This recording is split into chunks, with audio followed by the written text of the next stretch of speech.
सड़िया mix by Bhim अलबेला।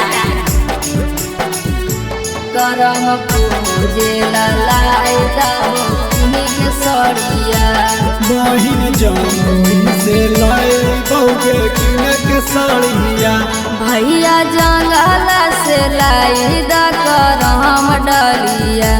भैया जंगला से लाइदा करम डलिया करम पूजेला लायदा हो किनी के सड़िया करम पूजेला लायदा हो किनी के सड़िया बहिन जंगला से लाई बहुगे करम डाढ़िया बहिन जंगला से लाई बहुगे करम डाढ़िया बहिन जमुई से लाई बहुगे किने के साड़िया बहिन जमुई से लाई बहुगे किने के साड़िया किनी के सड़िया किनी के सड़िया करम पूजेला लायदा हो किनी के सड़िया बहिन जमुई से लाई बहुगे किने के साड़िया भैया बाजार के सामान लाइदा जाई के जमुई भैया तोरा साथे बोला चलियो कि हमू चलियो कि हमू बहिन करे नहीं चिंता सब लाई बहु जरूर